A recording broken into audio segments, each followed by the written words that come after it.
Welcome to Lunch Break Reviews. Each episode, we unpack something from our lunch, whether it's a main course like a movie, TV show, or a comic, or a side dish like a trailer or a hot rumor.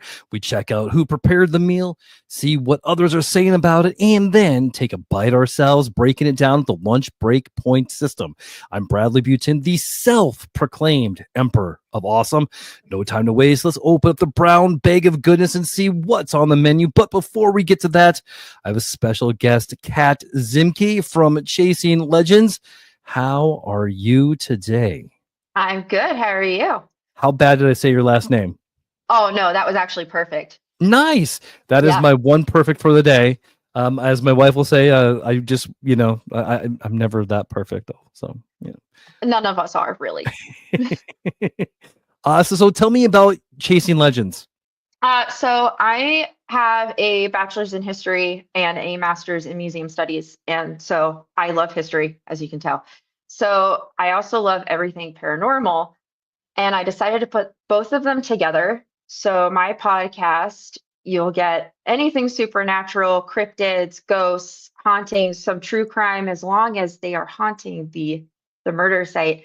And I put them together, and you'll get history behind that, as well as all of the legends and lore and stories. Yeah, so go download it right now. So how did you start it? So what came to your mind to start it, to get into podcasting? Honestly, pure boredom. That's how Um, it all I starts.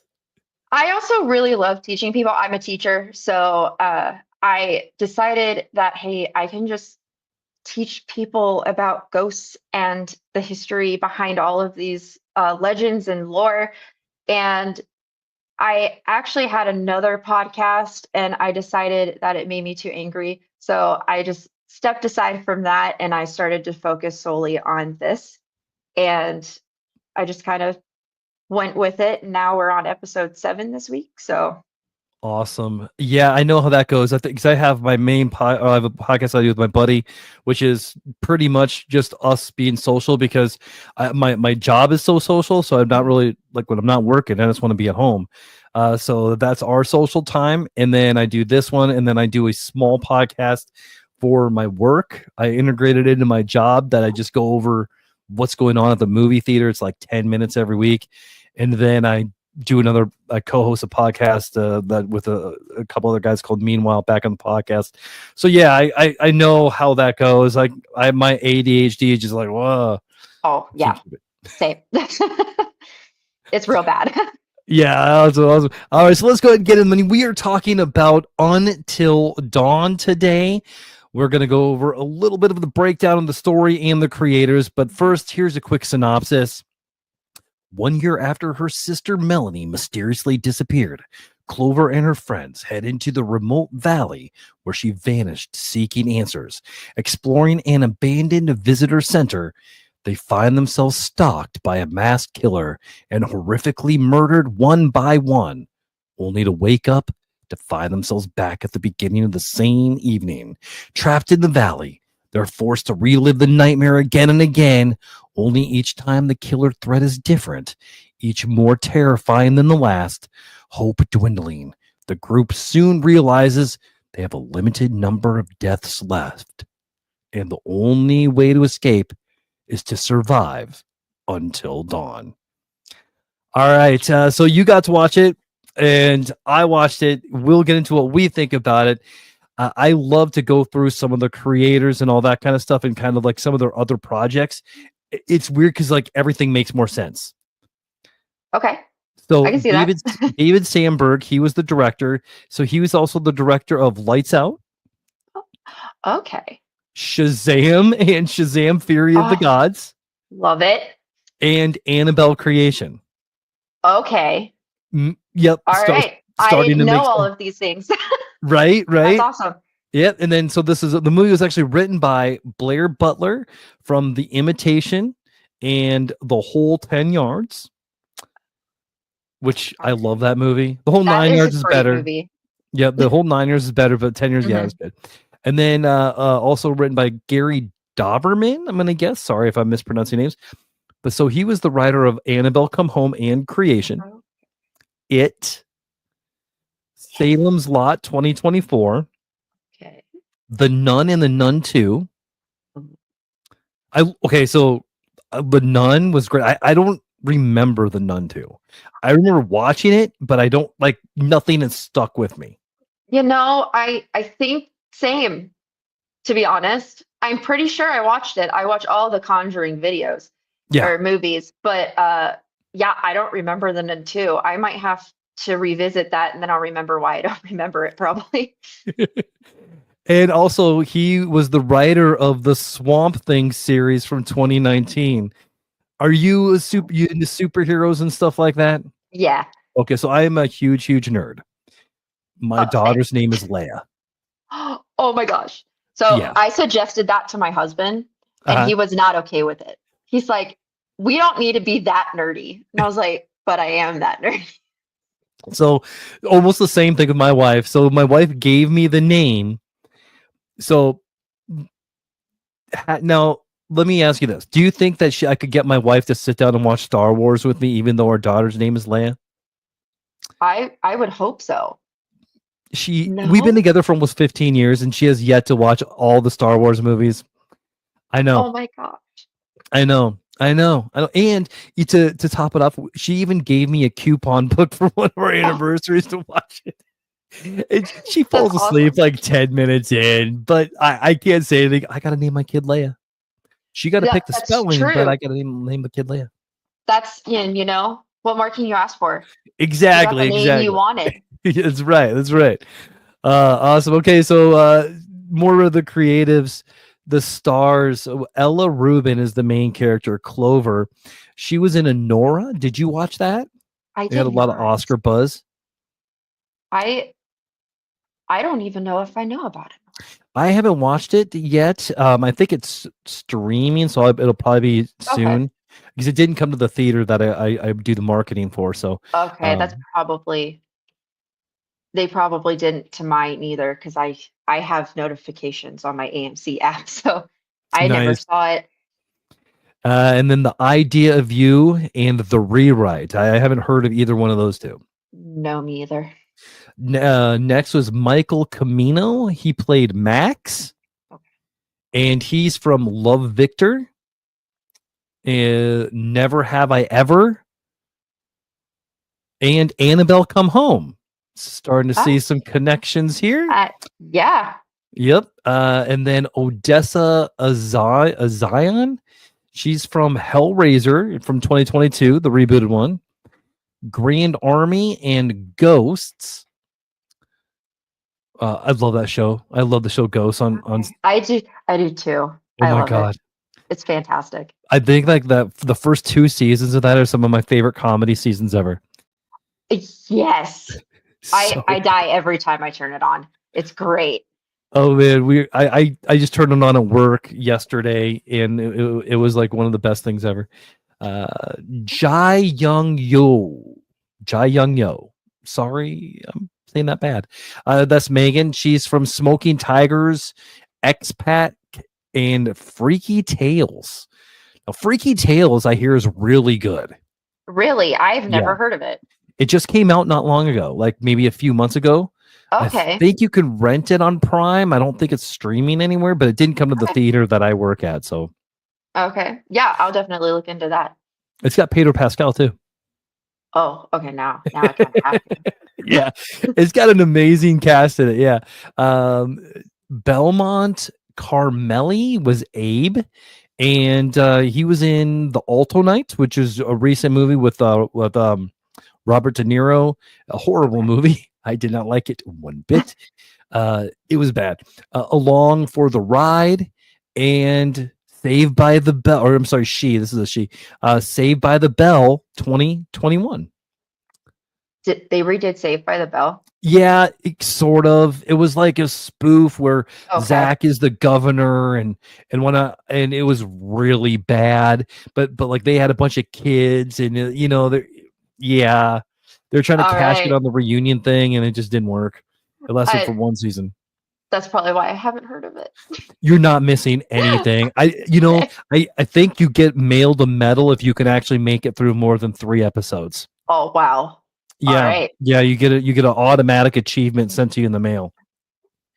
Well, I don't think I'm gonna try that. Yeah, me neither. Me neither. We got Maya Mitchell. Gosh, I can't talk today. Words are hard, people. She played Melanie. She's from Teen Beach 2, The Last Summer, The Fosters, and Never Going Back. I thought I recognized her. Teen Beach too. Of course, that's how I recognize her. I actually never even watched it. My kids watched it, but I recognize her. Right? Yeah. Okay. So, isn't it crazy when you like see actors in your kids' shows in a one of Yes. our shows, and you're like, Well, I don't know if I agree, but you're kind of good at this. well, that happened with the Until Dawn video game. Hmm. The blonde in it, she played in Sunny with a Chance, but now she's in the game. She's like a cheerleader who wants to like do it with her boyfriend all the time. And I was like, this is very weird. It took a Right? little bit to get used to. I think for me, the big one was Dove Cameron because Oh yeah. she was in like Descendants and all that. Hmm. And then she was in like Marvel Agents of Shield, and she started doing like all these, and I'm like, Yeah. girl, you kick ass. But She like, does. She's great. yeah, but like, like in my brain, you're 13 because like Yeah. my 13-year-old, loves you. So, Hmm. but yeah, uh, kids growing up. I I got know. almost a teenager here in about a month and a half. My Oof. my youngest is going to be 13.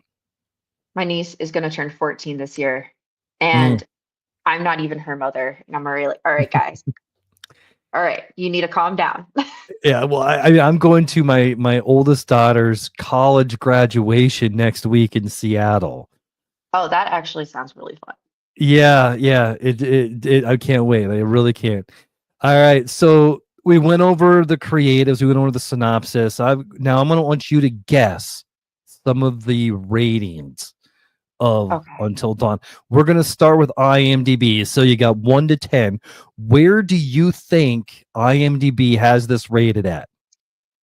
IMDb. I'm going to say 3. A 3? Yeah. Final answer? Yes. Double it. Oh, it got a 6. It's a 6.1. So I was 6.1 out of 10. wow. I was not expecting that actually. I was Yeah, yeah. expecting people to hate it. So I like don't what? hate it, but I was expecting people to Oh, because a it's lot of not people hated it. exact. Okay. Yeah, Okay, well, there you we'll go. get into the reviews. Yeah, some people hated it, and I didn't even like read because I only kind of skim these reviews because sometimes there's like idiots out there Hmm. in the world, and I don't want Yeah. to repeat what they say. But yeah, all right. So IMDb is at a 6.1 out of 10. We're gonna move on to Metacritic. So what do you Oh, think the Meta score? That's gonna be the critic score. let's see if So this is gonna be out of this is gonna be from 1 to 100. oh, all right. If IMDb was 6.1 out of 10, I'm going to say the critics gave it probably around a 50%. Okay, so 50, so 49. So great Oh, job. okay. Great. You are winning this episode. Absolutely. Okay, so now user score. This is going to be from a 1 to 10. Like user score. Oh no. Mm, 4. 4. This is going to be a 5.8. Oh, Yeah. all right. All right, so now we're going to go to Letterboxd. So Letterboxd is going to be a 1 to 5. Ooh, I don't think I've ever looked at Letterboxd. All right. Let's do 6. Okay, so it's 1 out of 5. Oh, it's 1 out of 5. So then we're gonna go 4 because I can't count. A 2.7, so a little more than half. All right, and Okay. then now we're going to go into Rotten Tomatoes. So the tomato meter, what percentage do you think that this is at? I feel like Rotten Tomatoes hates everything. It is Um, rotten. yeah, I'm going to say 30% Third. rotten, or like Okay, they didn't like it, like right. 30%. So the tomato meter has at 52%. Oh, wow. Yeah. So All now right. the popcorn meter. That is the audience scoring on Rotten Tomatoes. What do you think it's at? Again, 1 to 100%. Let's see. I'm going to say 55%. 55?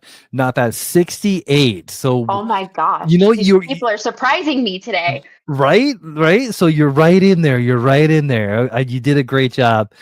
Okay. Are you ready to check out what some of the critics are saying?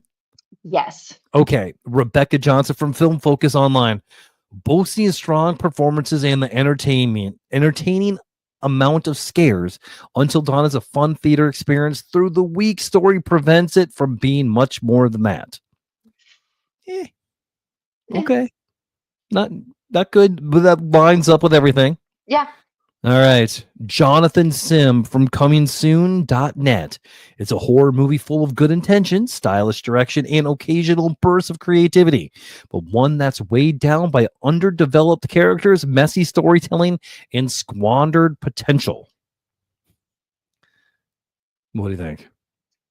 I mean, as someone who absolutely loves the video game, I'm going to agree with him about 50%. Okay, yeah, that's fair. I'm with you. And the video game will definitely come into some of the reviews too. I'm sure. Yep. Connor Petre from Pop Culture Leftovers. Until Dawn is an outrageously fun experience that no matter what is going to irk video game purists. And I kind of agree with that one. Yeah. All right, and last one, Until Dawn is a gimmick movie, a production with just enough tantalizing moments to assemble an intriguing 3-minute trailer, but not nearly enough to comprise a full-length feature. Sure. Yeah. I enjoyed the movie. I really did. So I did too. I was a little sad that it wasn't the video game, but I also went into it with extremely low standards. Same. So I think what I enjoyed the most were all of the Easter eggs. Mm-hmm. And then they did the therapist. He was in the video game as well. So I really liked that he was in it. And I like that actor anyway. Peter Stormare. Yeah. I always forget his name. He was Lucifer or the devil in the Constantine movie with Keanu Reeves. He was. I totally forgot about that. Yeah. I think he looks totally different now though. He does. So that's probably where my brain is. But I think I enjoyed the Easter eggs the most because I was looking for the different games because they did have some of the anthology series that the new company that took over did. But there were way more Until Dawn Easter eggs in it. And I think that just trying to find those was my enjoyment. I didn't think it was a bad movie. I did jump a couple of times, but my disappointment comes from being a purist, and the video game was. Yeah. It wasn't the video game. It was not the video game. It shares a name, and that's about it. Yeah. But yeah. Awesome. All right. So let's go into some user reviews. We're going to start with a 1-star review from MH Ho. 1-star reviews. All right. And this is called Just a Hot Mess, Sacrilege in Fact. And here's my quick little disclaimer. These reviews are chosen based on title alone. I haven't read through them beforehand, so let's dive in together. Please excuse any mispronunciations as I read them exactly as they appear, punctuation quirks, and all. Words are hard, people. Just a hot mess, sacrilege in fact. I never write reviews, but the state of this film has compelled me to. Not sure why they would even bother calling this movie Until Dawn. Small references aren't enough to carry this disappointing license money grab. They would have been better just to carbon copy the original story without trying to be tricky with the time loop storyline. We get it. There's lots of ways the story can go, trying to survive the night in the game. In trying to get this time loop story across, they missed the essence, twists, and lore of what makes the original game so great. Dialogue felt forced and contrived, trying to tie in Until Dawn title and references with characters shallow. Not one wanted to root for. Okay. For more times they went through the night, the more insufferable they became. The first movie in a long time I have almost walked out of cinema during a real uphill battle to sit through. Would have been better replaying the game than wasting my evening watching this film. Wait for streaming. Even then, still would not recommend to my worst enemy, especially avoid it if you love the Until Dawn game. I love haterade. I I love do too. the haters. Oh my gosh. That was great. I love 1-star reviews. Oh, I know. I know that it's what got me into doing this entire podcast. But then I'm like, man, I was too much negativity. I gotta go in there. All right, we're gonna go in a 2-star review, and then we'll talk about some of these bad ones. All right, this is from Rashad 323. 2 out of 10. Walked out of the theater. Ooh. Yeah, I know. Yeah. Warning: spoilers. Firstly, the movie fails to create a mystery behind disappearance of the sister. Despite it being the main plot in the beginning, poor character integration, you as a viewer don't know the sister and you don't have any background knowledge about her, so you automatically don't care that they are gone looking for her. Overall, that is not enough to rate a movie 2 out of 10. However, it is crucial to grab the attention of the viewer in the beginning and build on it with suspense. This movie falls to do that. Yeah, okay, autocorrect, yeah. And it lost me in the very early. I will briefly list a few things that bothered me. 1, things ironically happen, like them being in the storm and the house that the sister went missing just appears conveniently to follow the poor storyline. Cringe and childish Disney jokes are thrown all around. I reached a point where I forgot I was watching a horror film. Many more. However, I want to thank the movie for its few unexpected jump scares. There were 3, which is not too bad considering. 2 out of 10. A few decent jump scares can't save this mess. The story fails at basic emotional setup, drowns in lazy coincidences, and can't decide if it's a horror movie or a Hannah Montana episode. The only thing scarier than the plot is how little effort went into making it compelling. Oh my gosh. What do we think? There's some valid points there. They do have valid points. My issue with the first one, though. Yeah. It sounds like they only played Until Dawn, so they weren't understanding the rest of the anthology references. Which, I mean, fair. I'm not gonna lie; those games were not that great. No. Until Dawn was the best one, but from what it sounded like, they did not even try to attempt to play the games, and that was where the disconnect kind of came from. But still, valid points, 100%. I think for me, it was when the girls knew how to use the rotary phone. I was like, oh yes, like wait a second. And then there was another thing too that they did, and I was like, wait a second, you're not going to know how to do that. Now I made a note of it.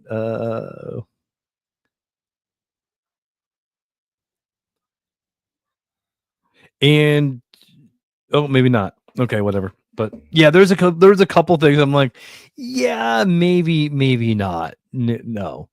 My brain just went, oh, look, a rotary phone. I didn't even put together that they definitely would not have known how to use that. Yeah. And they could have made a really cool, like, oh, hey, what is this thing, you know? Yeah. Awesome. All right. Next one. We're going to go into some of the better ones now. All right. I have a 9 out of 10. And this one is called this one is from written by Do Not Come to the Cinema Depressed. All one word. 9 out of 10 and called. This was a constantly engaging watch. Just got out of a screening of Until Dawn. I really enjoyed this film. I have no idea about the video game, so people who have played the game must really have enjoyed this even further. Or maybe not. I don't know. Positives. It was constantly engaging to watch. The characters, the concept, the search for the sister as the backdrop. Whilst they try to figure how to get out of the situation they're in. Again, I really liked all of it. The explosions were out of nowhere. Even the members of the audience were caught off guard by the first explosion. The pacing was really good. The sound design was solid. I was never bored. And this is a major thing in film in general, in my opinion. It's the number one cinematic law. Gripe that I had. The damn near 10 cheap jump scares that were not effective at all. Overall, though, this was an engaging watch from start to finish. Okay. Okay. Yeah, sure. Fair enough. Yep. All right. Let's do a 10 out of 10. We did some good. We did some bad. We did a middle. Now let's do the good. Here's from Jasmine 213, a 10 out of 10. Go see the movie. Don't listen to the haters. It is more similar to the game than you think. Okay. I can see that. Yeah. I've seen a lot of people say it's nothing like the game. Why name it Until Dawn? Just use a different title. And I am like sitting here so confused by these comments.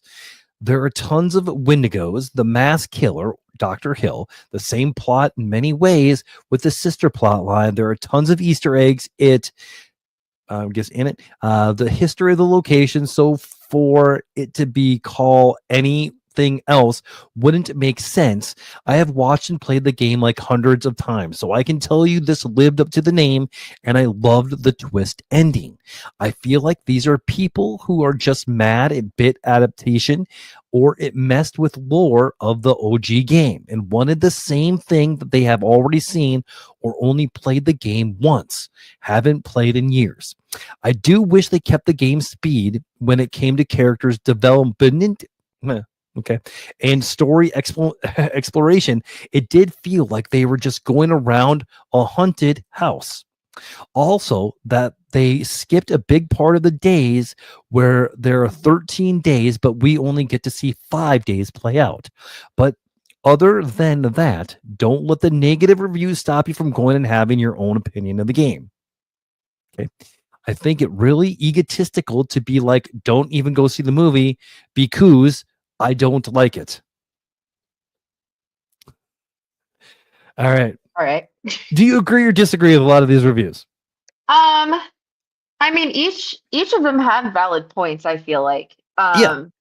Not a perfect movie by any means. Yeah, no. But I feel like a mixture of them all is just valid. Yeah.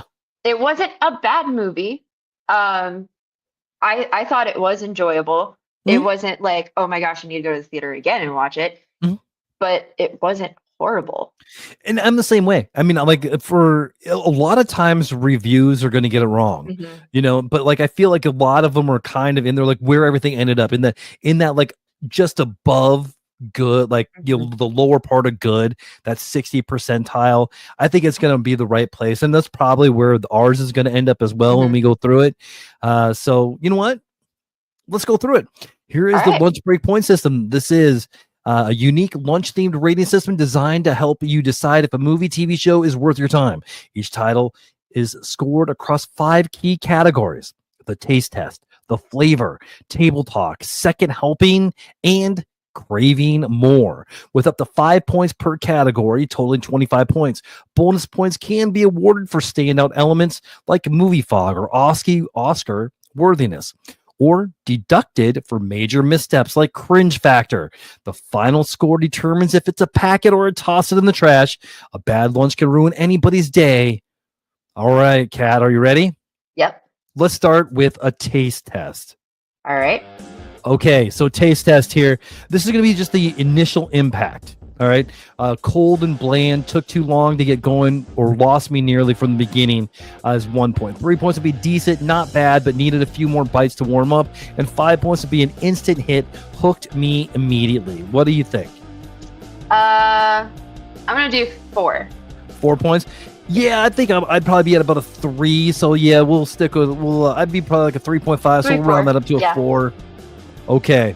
All right. So I really liked the beginning. It was a lot of mystery in it, and I was excited to see the movie as well. So I mean, Yeah. So next, the flavor. This is the overall quality of the movie. Okay. For 1 point, bland, missing major ingredients. 3 points, tasty enough, mostly satisfying, but not mind blowing. Or for 5 points, full feast. Everything came together perfectly. I'm gonna go with a 3. Okay, I agree. I agree. 3 as well. Yeah, so this is where I think we're started to go off because you didn't find out much about the sister. They didn't do a good job of explaining things like why did it start when you turned the hourglass around, and if they wouldn't have, would they have been fine? There was things that I just don't think they had the time to tell. So I think that this would have been a better TV show than it was a movie. They could have done one every night an episode. They could have. That would have been great. Yeah, and they could have done like 1 or 2 episodes leading into it, a night for all 13. They could have done like a 15 episode arc or 13, whatever, and it would have been awesome. So cool. All right, next, table talk. This is the buzz factor. All right, so this is for 1 point, no one's talking about it. It's forgettable. For 3 points, a few conversations, some chatter, some memes, nothing huge. For 5 points, everyone's buzzing, can't avoid it, must talk material. 3. Yeah, I'm with you. 2.5 to 3. 2.5, 3. Yeah. Yeah, 2.5 rounds up to a 3 nicely. Yeah. There was a lot of buzz about it, but was it worthy of the buzz? I feel like only people that played the game really were excited for this. Yeah. And they got the one thing that they did right to create that buzz was they created the colors of the game. Yes, they did. Yeah, when you saw that trailer for it, like you were into the game. Like you're like, holy shit. I do wish they kind of figured out a way to like let us do more choosing. Yeah. Because that was such a big part of the game. But how would you do that? Who knows? It's a good question. That's right. So, all right. Well, here's next is second helping here. This is the rewatchability. Is this going to be a one and done for 1 point? 3 points, maybe later. I'd watch it again under the right mood. Or for 5 points, absolutely ready to dig in again. Like a 2.5, 3. Yeah, I'm with you. I think I'm probably lower 2. We'll round this one up to 3 as well. Will I watch maybe around Halloween? Yeah. Or depending on when it's maybe when another game comes out, or if I'm going to play the game again, which I'm sure I will. I know I took my daughter to the movie and she's like, well, this is a game, and I'm like, oh kid, let's talk. I will re-download the PS4 version. Let's go. So yeah, okay. And finally, for the 5th category, craving more. This is for the desire for more content, right? So for 1 point, I'm full, no need for more of this. 3 points, I'd be down for more, but I'm hungry, but I'm not really super hungry for it. Or for 5 points, starving for more. Give me sequels, prequels, a franchise right now. I'm between I'm good and I'm not super hungry for more, but I'll take it if you give it to me. So probably like a 2 or a 3? Yeah. I'm thinking of 3. We can average that out. We'll call it a 3. We'll go up a little bit on that. So I think that's probably right. I think that there's some interesting things that they could do with it. I mean, I obviously go back and tell how the sister got there and her experiences there, or even the doctor, Peter Stormore's character. But do I care enough about it? I don't know. I mean, I think I'll probably play I'm more interested in the games moving forward than I am for the sequel of the movie. So, yeah. And they're releasing a new one to the anthology.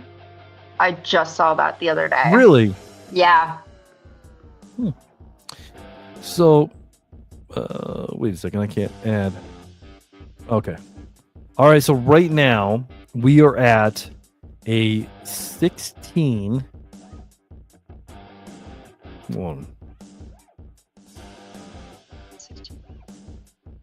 Yeah, so we're at a 16 out of 25. All right, now can we give this any bonus points here?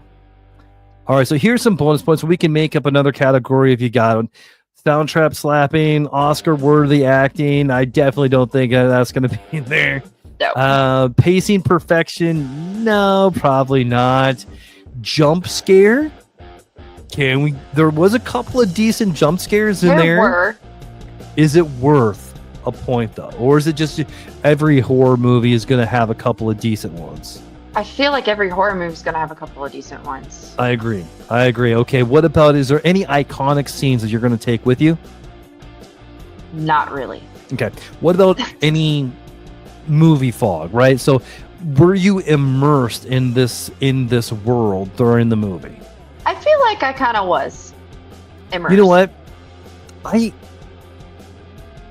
Okay, this is what's what I call a really good bad movie. And Yeah.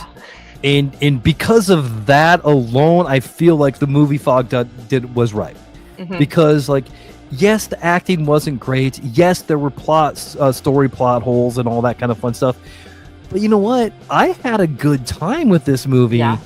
So you know what? So yes, we'll do one for fog. Okay. So that puts us at a 17 out of 25 penalties. All right. This was a fast movie, and it really could have slowed down. They threw a lot of us at one time. So is there a penalty? Do you want to give a penalty for pacing? Or is it enough? Like, yeah, I mean, like, I was immersed enough in the fog to overlook that. Yeah. Okay. Same. Or what about sequel baiting? Do you feel like this movie sequel baited? Honestly, I do think it did. Okay. At the end with the camera on the lodge, I feel like that could have gone either way with sequel baiting or not. Mm-hmm. Okay. But we took it a sequel might come. Okay. So. Do you feel like it was enough to, like, yeah, I'm good, that's too much? Or is that just like, okay, yeah, that's just like, if it does good, we might get a sequel? Yeah. Okay, fair enough. Pretty much. All right, what about cringe? Do you want to give a cringe? There was a couple of cringy parts. There were a couple of cringy parts. Yeah.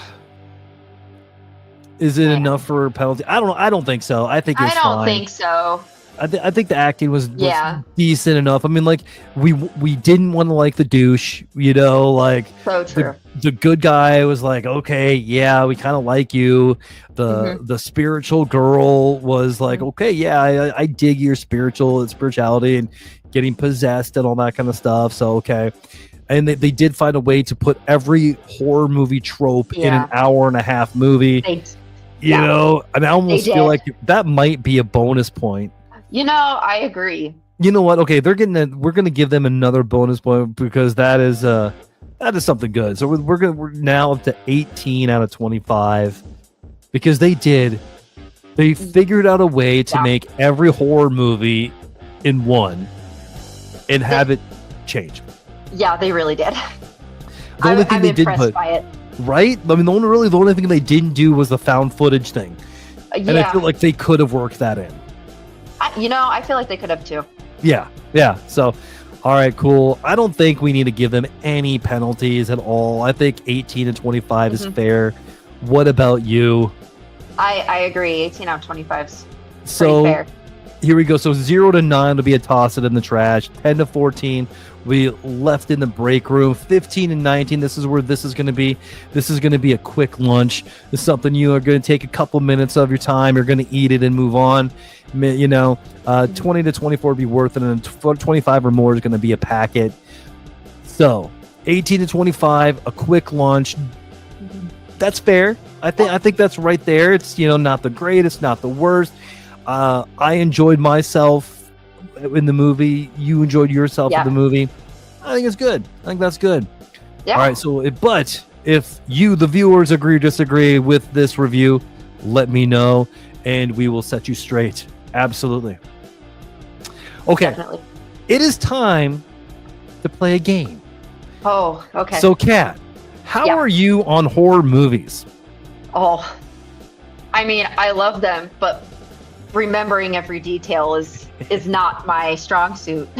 Okay, well, I'm not going to make you remember details. I have one question for you. I Okay. want you to name 5 of the top 10. So the top 5 horror movie franchises. So the ones that have the most Okay. movies in them. Oh, the most movies in them? That is correct. Yep. So which horror movies have the most movies? The Conjuring franchise. So The Has a Conjuring million is of number them. 7.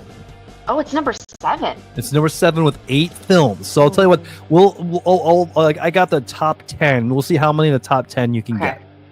get. Friday the 13th. Okay, so you got Conjuring as number 7. Friday the 13th is number 2. And how many movies do you think how many movies are in Friday the 13th, do you think? The originals, aren't there like 15?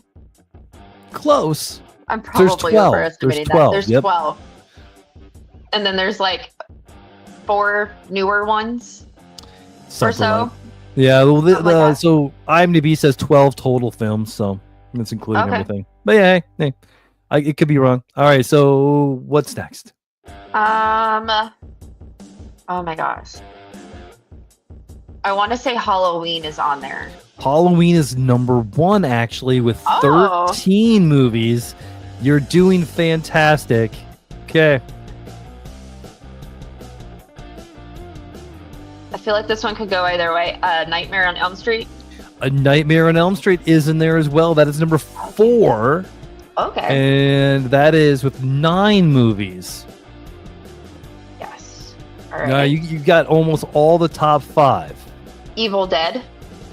Evil Dead did not make the list. It It would be didn't number make the list. 11. Okay. I was actually surprised on that one too.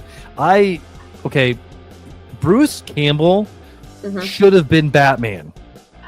I This- agree. Bruce Campbell, he could still be Batman. He has the Mhm. greatest kin ever. He does. And I Bruce agree. Campbell should be on the horror Mount Rushmore. Yes. Ash is Should one of my be. favorite characters. I love just Bruce Campbell in general. Oh my god, So- Burn Notice. Burn Notice was amazing. That show is like my is in my top 5 shows forever. My number 1 top show ever is Psych. Oh my gosh. That is on in our house constantly. Yeah. It's on a It's- loop. It's a perfect show. It is a It perfect is. show because I you don't love even it. have you can pay attention to it or not pay attention to it. You're gonna belly laugh at least once every Mhm. episode. You cannot watch an episode of Psych and be in a bad mood. We quote it all the time. Oh god. We Wait love for Psych. it. Let's see. Oh, Paranormal Activity. Paranormal Activity is number 8 with 7 movies. 7. I don't even think I saw the last 2. I haven't, I don't think. What else did we have? Oh no, I'm blanking now. Scream. I could tell you that one of them in the top 5 has a sequel coming out yet in 2025. And Oh my one of gosh. them was mentioned earlier in this episode. Of course it was. Yeah, I did that on purpose, by the way. I'm sure you did. Oh god. And of course, now I don't even remember. Mhm. All right, I'm gonna think about that. But Scream. Scream is not. That's going to be right there, just basically get there. Ooh. Not in the top 5. I think it's going to be close. Oh no. I don't think I'm gonna remember. Okay. All right. So let's go ahead, and you did great. You got 3 of the top 5, and you got so number 3. Earlier, I mentioned an actress who was in Hellraiser. Oh, The Hellraiser. Hellraiser Oh my series. gosh. Yep, that's 3rd with 11 films, and number 5 has a sequel coming out later this year. The Saw movies. Wait, what? Yeah. There's a new Saw movie. First off, how did I forget Saw? And second, they're coming out with another one. Yeah. All right. Now, I admit, Spiral was not that great. I don't even think I saw it. I loved it anyway. It like, you watch it. I'm sure it's streaming somewhere. It's Chris Rock is in it, Okay. and it's wonderful. Like it's wonderful in all the same ways that we like Until Dawn here. Okay. Maybe I'll Yeah. turn it on Friday then. Absolutely. And another one that so number 6 would have been Child's Play, has 8 films and a TV series. I thought of that and then I was like, no, it's not going to be that one. So many. There's so many of There those movies. are. I know. When all you need to do is kick the doll. Right. I mean, like, Just kick it. Just kick the damn doll. You know what I want? I want a new Puppet Master.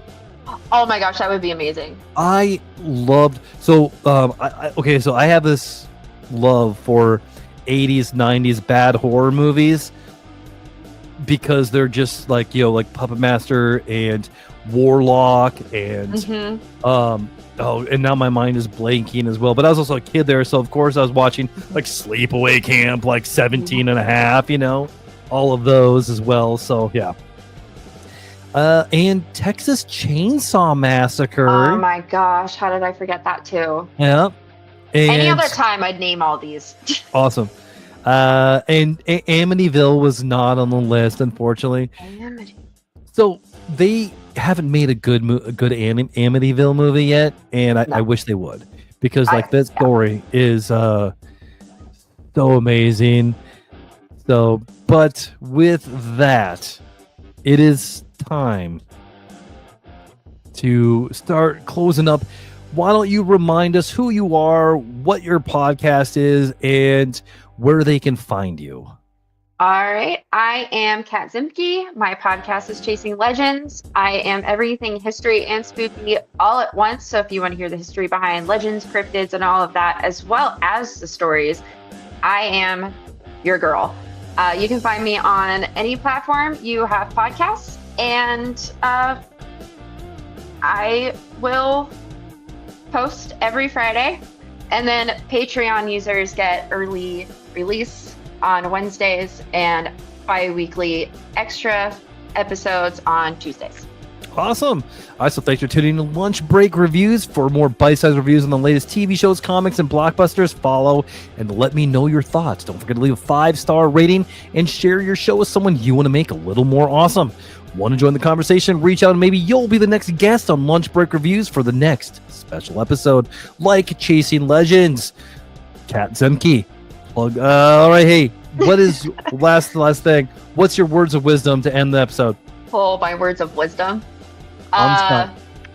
All right. Words of wisdom. I feel like I don't have any wisdom. Don't forget the salt if you go ghost hunting. And as always, stay spooky. Awesome. And don't forget, remember, carry on the wayward sign. All right. Oh, yeah. Remember, squirrels' cheeks are also their nut sacks. Have a great day.